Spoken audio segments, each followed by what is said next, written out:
confessions of American Christians recovering from American Christianity. This is the world we made.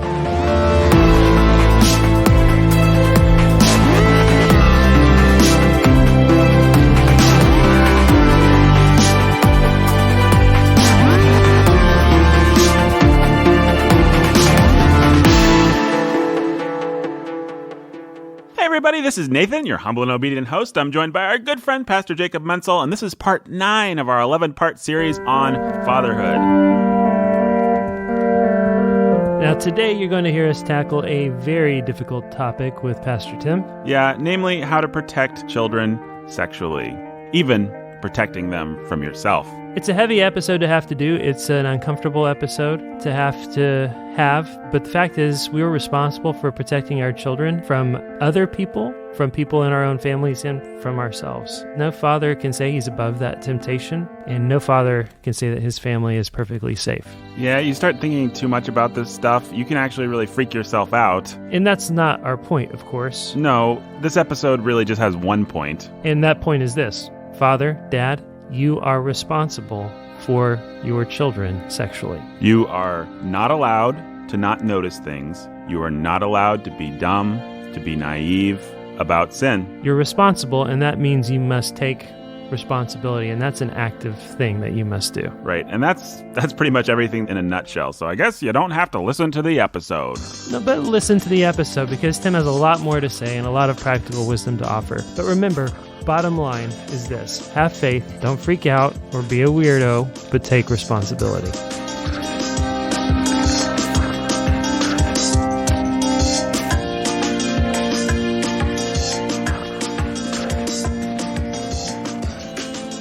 I'll tell you, as soon as Heather was born, I knew that I was capable of killing her and of committing sexual sin against her. Isn't that weird? That thought just popped into your head? It just came into my head. I wasn't angry at the time. I wasn't lustful. It was just this realization that I could utterly destroy this life that God had placed under my fatherhood. I'm so glad that realization of my own sinfulness and depravity came to me, because it caused me to be steeled to a number of things that were wonderful protections to me.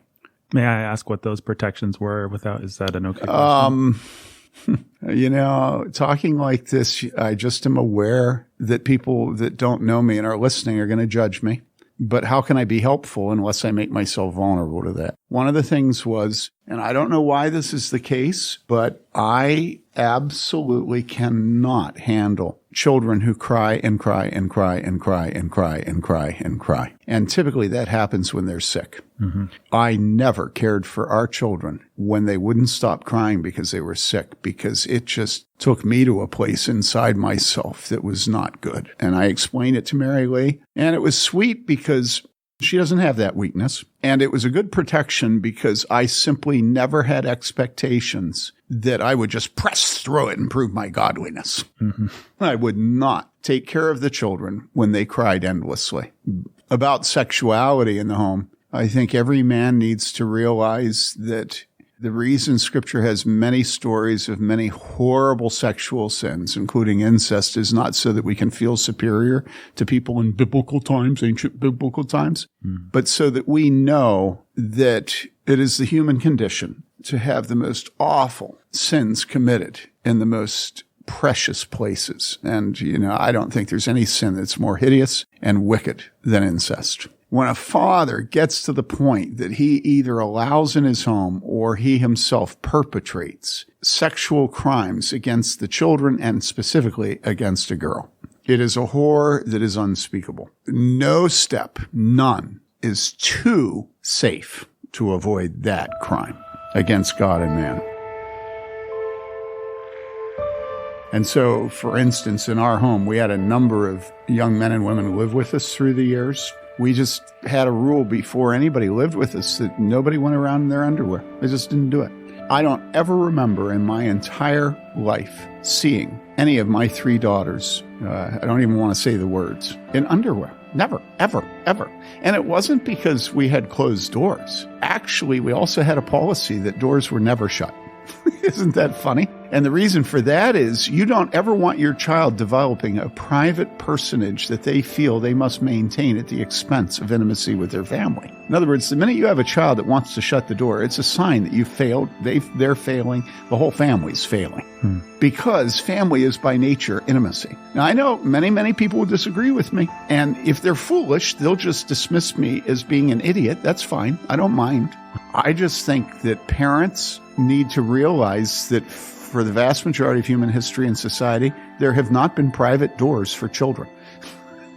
And I think it's good for a father and a mother to know what's going on with their children, what music they're listening to, what they're working on. And mind you, my children felt perfectly private in their homes, in their rooms without the doors shut. Because I wasn't, what would you say? I wasn't... Helicopter parent. Yeah, I was not a helicopter parent. Although I wouldn't let them listen to contemporary music, and I wouldn't let them do IM at all. Because why? Well, because again, I wanted their primary intimacy to be with their siblings and their parents. Isn't that weird? That is interesting. But I never saw them in bras and panties. Never. Not once, ever did I see it.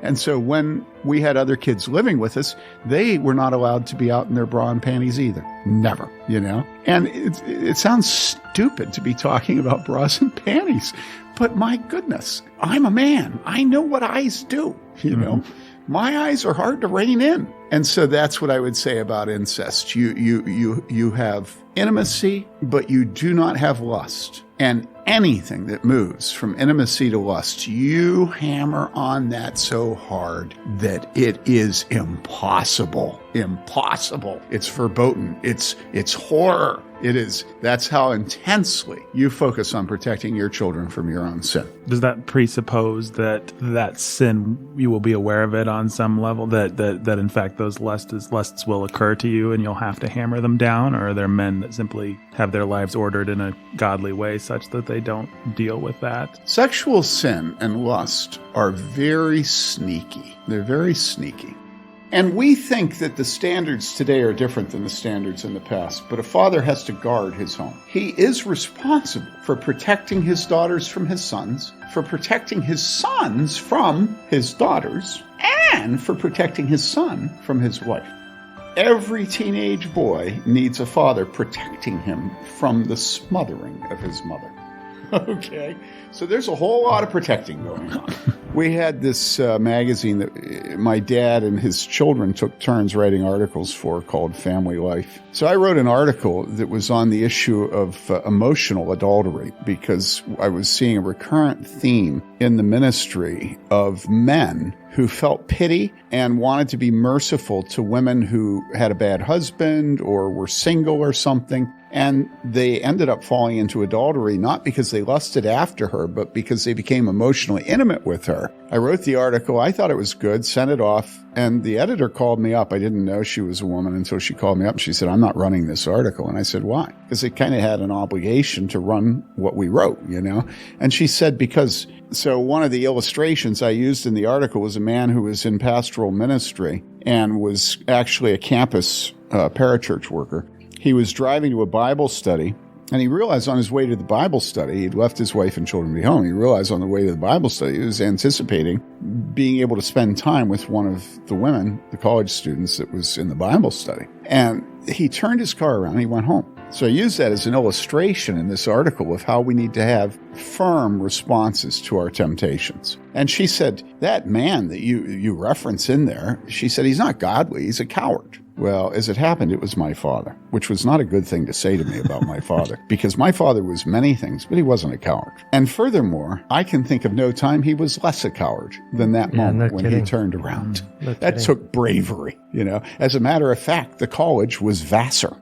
And let me tell you how thankful I am that my father turned that car around, right? And I tried to explain to her this, that, and the other. It didn't get anywhere. So I said, look, I'm going to get some counsel. I'm going to call somebody and ask him what he thinks about it. And I said, let me call you back. So we hung up the phone and I called my father-in-law, Ken Taylor, the guy that did the Living Bible that started Tyndale House. And I said, Dad, I think my dad had just died when I wrote this article. And I said, I don't know. Am I out to lunch? Is this stupid? And my father-in-law said to me, Tim, one night I had to work late at Moody Bible Institute. My secretary stayed to work with me. almost right away, what happened was she came in my office and she sat down on my desk. And he said, immediately, I told her to leave the office. And the next day, I got her a different job. Come on. This man is brave. This man, because he looks at himself in her and he realizes that he's just a sinner, and that steeled me up. And I called her back and I said, I'm sorry, but and she said, don't worry about it. It's going in. I said, really? Why? And she said, well, while I was talking to you on the phone, my husband came home and she said, he's getting his doctorate in marriage and family counseling at Fuller. And he listened to my end of the conversation. When I hung up, he said, sweetie, I think there are things about men you simply don't understand.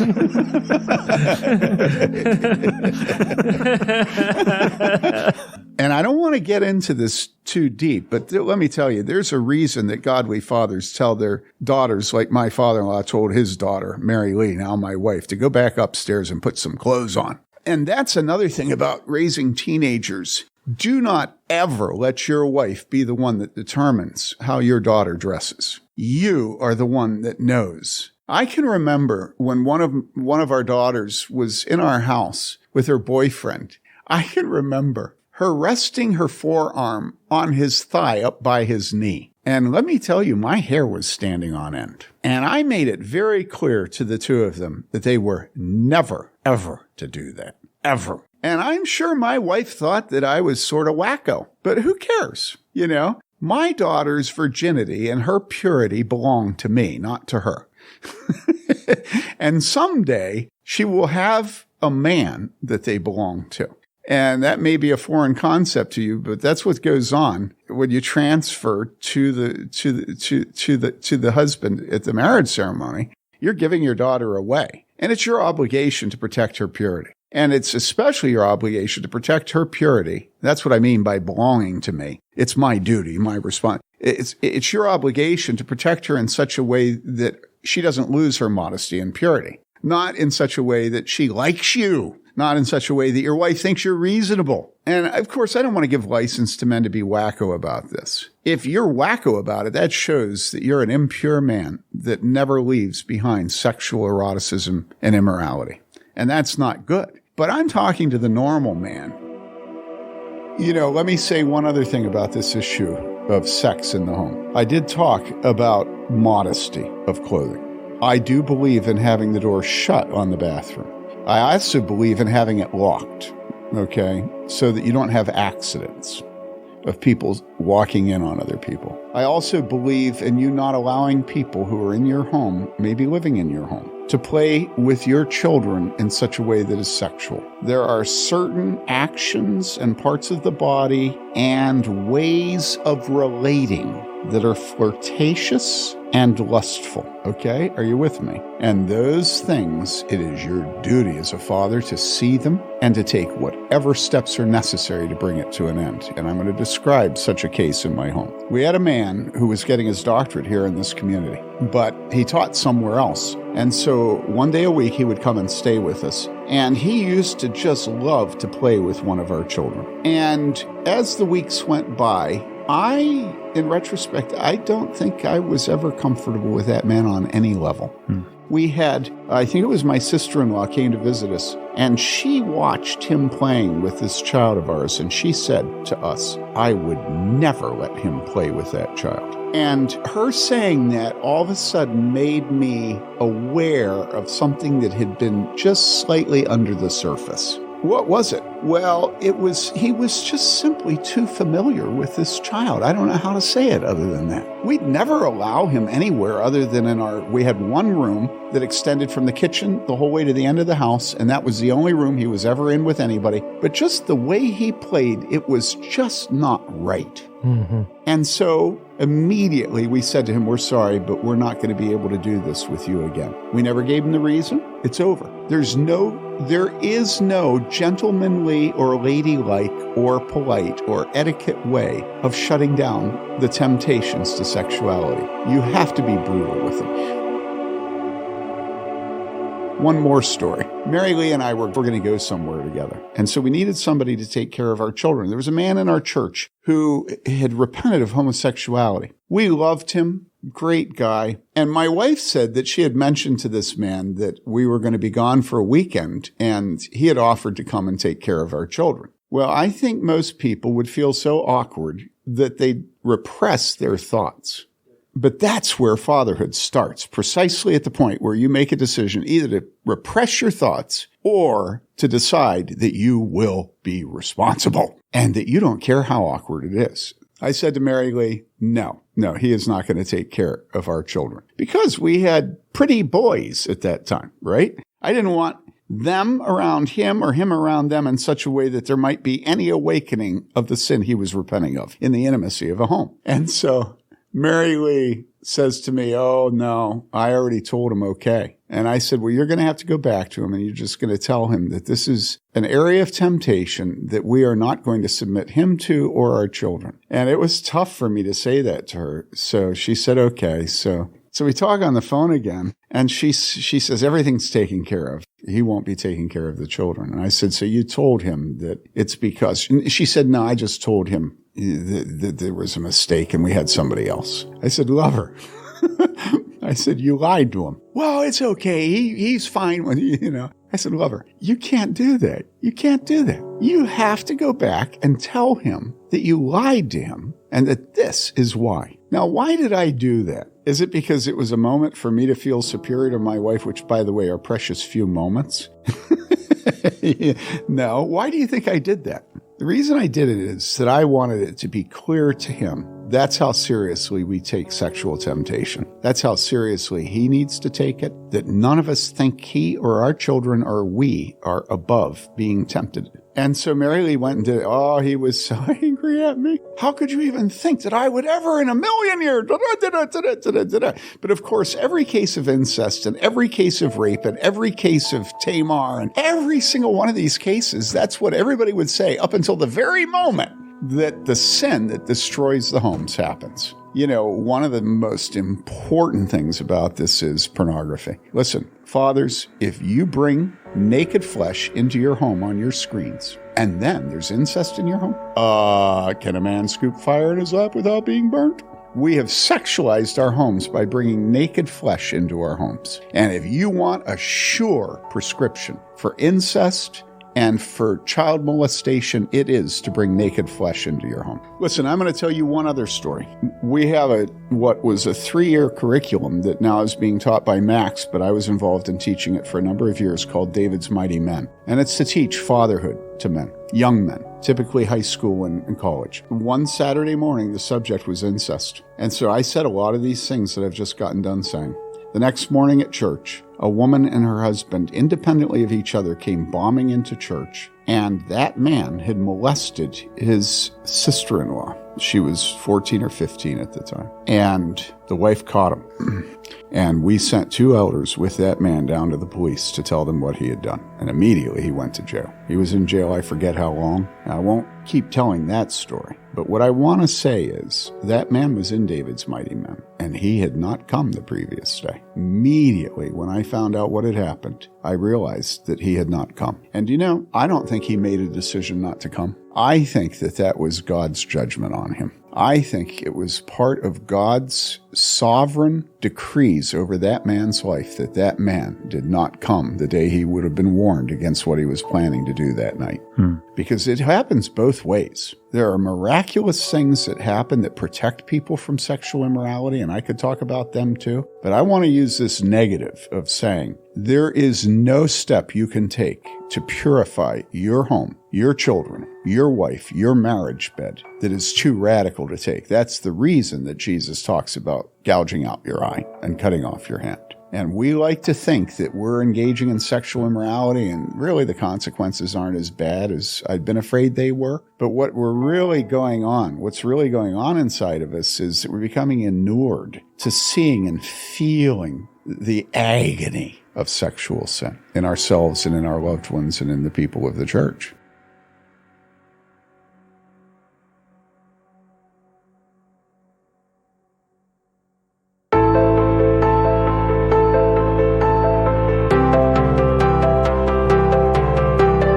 World We Made was produced by Nathan Alberson and executive produced by Nathan Alberson and Jacob Menzel. For more great content, go to warhornmedia.com or check us out on social media as @warhornmedia. Next time, we're going to talk about the story of Tim's relationship with his own father.